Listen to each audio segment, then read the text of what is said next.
Welcome, everybody. I'm Mark Peter Davis, Managing Partner of Interplay. I'm on a mission to help entrepreneurs advance society, and this podcast is definitively part of that effort.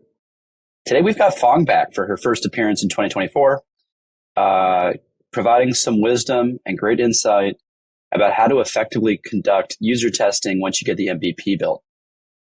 She nails it, as always. So let's jump right in, and here's Phuong. Phuong, great to see you.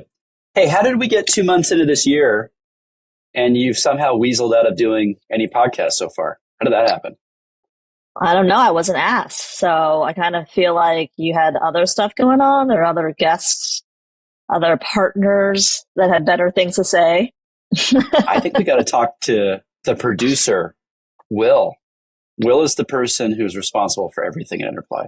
Actually, everything that's bad is my fault, right? Could be. Maybe you're not prioritizing learning about testing your MVP enough. Okay, here we are. We're back. Phuong's hot and in the saddle, and she's going to teach us something. All right, drum roll, everybody. Let's go. Awesome. Well, I'm going to talk about MVPs today. I guess I let the cat out of the bag. So on previous episodes, we had talked about validating your product idea and then building your MVP. But then once you have that, then what? Today, we're going to talk about testing your MVP. Now, the main purpose of this initial testing is to learn as much as possible about customer behavior and how users are using your product. You're trying to assess if your product is solving the pain point you've identified. And if it's not, why not? How do you get your product to a place where it's solving that pain point? So you start by gathering your test group. And I know it sounds counterintuitive, but I think the best way here is to start small.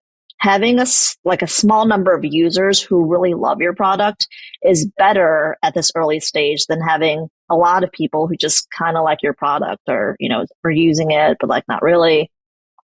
These initial users can be really powerful if you are able to create a relationship with them and then take them on your journey with you. We forget this, but not that many people get to interact and influence product at this stage. We take it for granted, but it's really cool for most people to be able to interact with the creator of a product and then tell them their thoughts on the product and how to make it better and then actually have that implemented. And that feedback for founders is invaluable. So I think, everybody wins here. So how do you find these people? I get this question a lot, and I think there are a lot of good sources. First is your personal network. It's your friends, your family, your colleagues. These people are probably the most willing to participate in testing, but they're probably the most likely to give you false positives. They'll tell you what you want to hear because they don't want to hurt your feelings. So you have to be extra diligent about getting honest feedback from them and then take that feedback with a grain of salt. Also, you can look at online communities, so joining groups related to your product or your industry on Reddit, LinkedIn, and other specialized forums. And then, social media, networking. If you started an account for your company and have a following, or you can also use your own personal social media account. Once you have these users, you can also do a referral program to encourage them to introduce their friends. So after you kind of have these users, you have to set your objectives. So what are the KPIs you're tracking and what does success look like? For a lot of businesses, these early KPIs are focused around engagement. Obviously, it's not around revenue or acquisition or anything like that. You really want to understand how testers are using the product. Are they using all of the product or only certain aspects of it? And are there places in the user journey where they're dropping off? Have a consistent strategy on how you're gathering the analytics on usage. Depending on what your product is, there are a lot of tools you could use. Google Analytics, Mixpanel, Hotjar, tons. But of course, just looking at the numbers isn't going to be enough. You have to understand the story behind the numbers by talking to the users. This is where that relationship you've built with them will be really helpful. And when you're getting user feedback, make sure you're using multiple touch points and methods so you're getting the whole picture.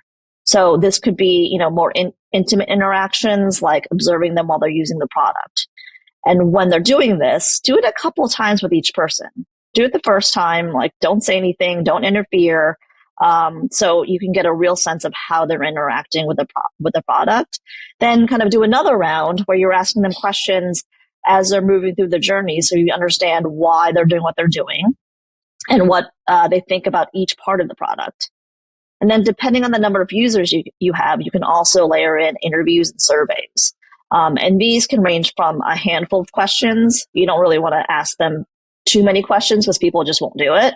Or just ask a simple NPS score. How likely are you to recommend this on a scale of 0 to 10, something like that?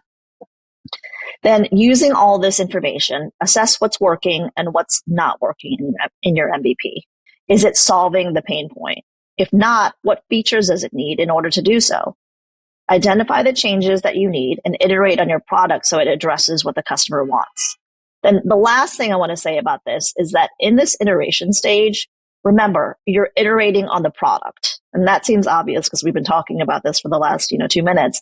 But a lot of founders fall in love with their product. And when they realize it's not solving the problem, they often change the problem to fit the product. And then now you're trying to solve a problem that hasn't been validated. So it may not even be a problem at all. And, that's not good for anyone. Yeah. I love that last bit, Phuong, because there's this psychology where people are solving for a yes. They're solving for a positive outcome. And you have to actually respond to what the market's telling you, right? If the market tells you what you're doing is useless, don't waste your time. That's okay. That's not a personal judgment. That just means you picked the wrong spot, pick another one. And maybe you change your product. Maybe you change the entire damn concept. But the solving for yes is a very dangerous psychological phenomenon. I think it is the most common instinctual way to approach startups. I think we're taught that, like, you don't give up, all this stuff. That doesn't mean you solve for yes. You should be solving for no as much as possible and trying to find that vacuuming pull of the market. Yeah. And I think if you do your initial validation correctly when you're validating your pain point, and you get a lot of feedback that is an actual pain point, that's a problem you're trying to solve, don't veer from it, right? That's going to be your guiding point. The other thing I love, just wanted to add to this, is watching people use a product, right? Getting their feedback and what they think, super helpful, but it's going through a lot of filters.